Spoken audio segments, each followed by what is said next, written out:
Hi, Lawrence. We are here in Belgium, Brussels, in front of your newest invention or newest product you created. You call it boutique. Yes, we call it a boutique. So It's not a locker shop. It's a locker shop. It's not a locker shop. It is not a locker shop. Yeah. Please give a small overview. What is this? What is the overall concept of that? Happy to, and welcome in Brussels. And we're in the heart of Brussels, city center of Brussels. As you know, city center is actually where the core is of highest demand in parcels, and many young people who wants a lot of flexibility, very difficult supply chain, limited free space and what we have. And therefore we said, okay, at that core, that's where we really need to crack parcel logistics. And we said, we need to do this with lockers because it's 24/7, but we can't put them outside. So we need to put them inside. But what's the type of experience you want to give? We don't want to have a certain shady night shop type of experience. No, we want to have it as a boutique experience. And so it's way more than picking up a parcel, returning a parcel. It's innovation in logistics. I can tell more about it. It's innovation in retail, but it's also community asset. As you see, we're here in the middle of XL, which is a part of Brussels, where a lot of activities happen. For example, the pharmacy you see there around the corner is also not 24/7 open, but you can order medication 24/7, which is then put here in the bbox boutique. So it's also a central community asset. So it's way more than purely picking up your Zalando or Amazon parcel. But let's go inside and let's take a look there. Now, let's go. Yes, please come in. So as you see, of course, it's full of lockers. We have 300 in this bbox boutique. We can extend to 600, and where we play with more than purely the lockers. For example, of course, you see the typical screen and doors, but you also see specific screens here, which have today 3D generated humoristic videos on parcels, but it's more than that. For example, you pick up your Zalando parcel, you order a pair of shoes. The moment you pick it out, you can get the advice with this pair of shoes, this pair of trousers fits. So the customer experience, the shopping experience is extended also while picking up the parcel. It's actually a mix between the virtual expertise or experience you have on the web shop with the physical retail experience you want to do. It's one example what we can do with the bbox boutique. And of course, our specific pigeon and dome, which is part of the brand of bbox, you can see here in 3D. So yeah, welcome to the bbox boutique, I would say.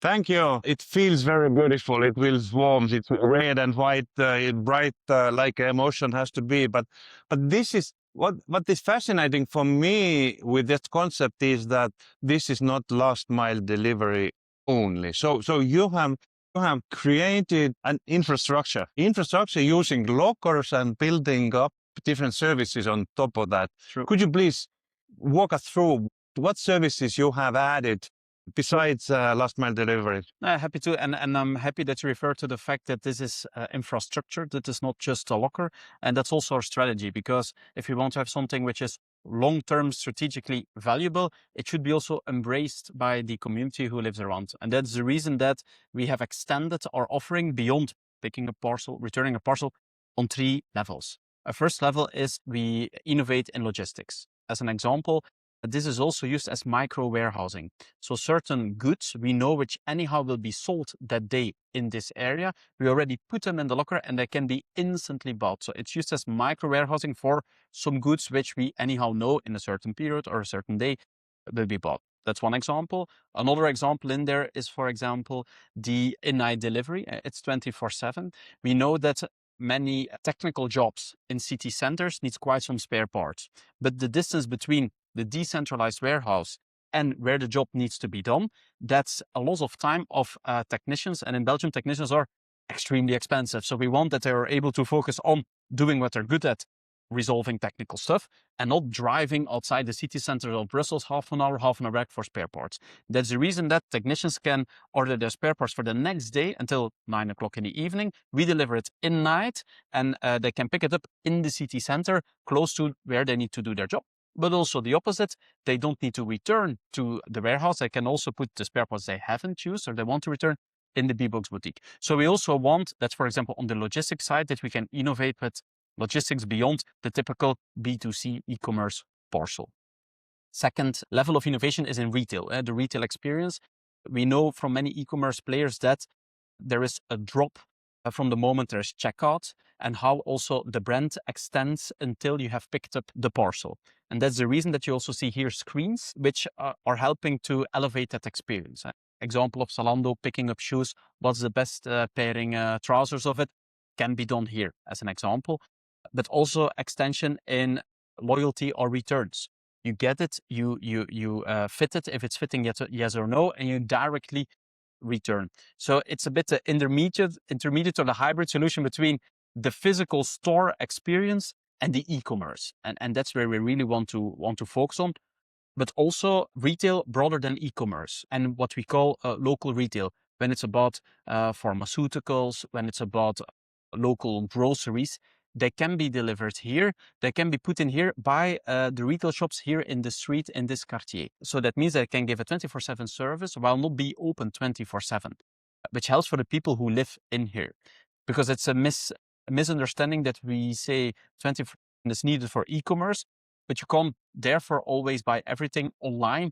So there are always some physical to-dos you need to. This you can also do here in that experience. And then last but not least, you have this is a community asset. We also want that for community services, it can be used. Two easy examples. For example, you're in the city center.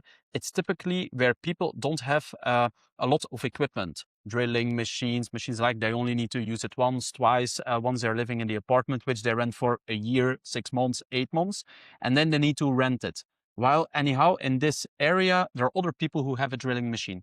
So we have a click and collect system in here where people of the neighborhood can come, they can rent a space to somebody else to rent out their drilling machine or just lend their drilling machine. It serves as a neutral intermediary between people who don't know each other in the same area. But last but not least, also certain public services. When it's about your, it's typical Belgium, when you need to renew your identity card, you need to go to the commune, you need to sign and fingerprint and everything.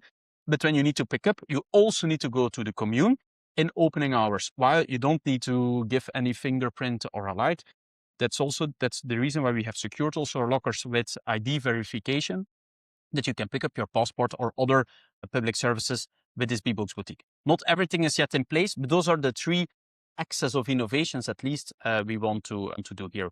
And maybe last but not least, because in the end it's a retail space we're in here, which also can be used as a pop-up. We see many brands who experiment with a pop-up store for a certain time. And that's something we also are using here. For example, today we have a Milka campaign where actually the bbox boutique is used as a pop-up. Right now we're building up towards the moment, but at the top of the campaign, all the bboxes will be full with Easter chocolate eggs, and it will be used as a pop-up shop. Not only, of course, for chocolate, but also for technologies and alike. So those are the different innovations, at least, we want to experiment with. And I think that this is exactly the right place to do that. Brussels, that is quite an expensive city. The labor costs are high, Yes. so you need automate handover, not only the parcels, but different kind of handover situations. And this is what we see in other industries. We see in the grocery stores, you start checking your own things. In banking, the bank branches are gone already. In airlines, you are checking in your luggage yourself. So this is a natural extension of the handover situation. And again, what is great in that is that you are not only delivering the parcels that you are delivering, but you are offering this infrastructure to other companies to automate this handover. And that's the reason why we really want to be in the heart of this commune, and that we want that this commune embraces it. And then it opens up way more new opportunities. For example, at the other side of the street, you have a design shop. That design shop has contacted us. Can we also use it for certain things which needs to be returned, not returned? So the opportunities are endless. But the question is, how can you find a right spot which is embraced by the commune and where you can use the 24/7 safe environment for way more than parcels? And that's what we have here. We have another in Brussels and 2 other in Antwerp. And the good point is, it's let's call it a side effect. If you look at the typical KPIs we measure when we do a locker, when it's about ramp up time, fill rate and alike, it's tripled. So the ramp up time has is 1/3 in order to get the fill rate where it should be. So the success of combining other services has also success in how actually the fill rate of the locker. Yeah, exactly. evolves. If you have rented a drill, you want to have it immediately, not to Yes. wait 3 days until the drilling moment. So this is what we see also in other countries, is that when the customers change the habit to use a locker, Yeah. then the dwell time actually shrinks. And I have an example from the Finland company called Lehtipiste agnostic network. They have one locker where average dwell time is 4 hours. Oh, wow. So We're not this yet is- there. We're not yet there. But coming back here, one thing that is different from many lockers I see, there is a big variety of compartment sizes. True. Here are really huge sizes and a lot of very small sizes, so you are ready for everything. And we need to be ready for everything. It's not sized for Chinese e-commerce only. It's not sized for B2B only. It needs to be a mix. And that's the reason we also, for example, have invested here in 3 very big doors, or those are doors which are massively used. Less than, of course, the small doors, but you need them to be relevant. For example, when we look at pet food, yeah, of course, if we look, for example, at Zoo Plus, the average basket size when it's dog food, it's very big parcels, and then lockers are often not used for it. And the point is, if you can use a locker only for 90% of what you offer on a web shop, it means you need to have an alternative for out of home. And we want to say we don't want to aim for the 90%, we want to aim for the 99%, that the locker is the base for everything that you want. So we're not even sure if this will be the biggest door that we'll in the end will have installed. One thing that I notice here, or maybe I noticed it wrongly, I don't see printer installed. So how do you handle C2C and returns in that environment? It's a deliberate choice why we haven't. Why? Because it's an innovation we also put on the market. We really want to have label-free return and label-free C2C. Label-free C2C already exists within bpost. So today you can already use a locker. You can generate a code on your mobile phone via the app or via the screen. And you just put it in a locker without a box, without a label, and it arrives in another locker without a box and without a label. Why? Because our postal carrier comes, put it in a bag, put so for the C2C, we already have a solution. For the returns, we launch a new solution, which is also label free, and where you still have your code, you go to the locker, you scan, you put it in, and there is a connection between the door and the parcel. But we want actually that our postal carrier puts a dummy label on, does the verification, and activates the code on that dummy label. Why? Because we have in our PUDOs, we have printers, but we still see quite some issues with the quality of those labels. Is it well printed? Is it not well printed? We also see it with people who print labels at home. And if we look at the cost of quality, if a label is not well printed, we say, okay, then we prefer that we put the labels on. Then we are by definition sure it's in there, and it's less hassle for the consumer. How do you perceive that? Because me personally, I feel because I know that there has to be label and the parcel has to be.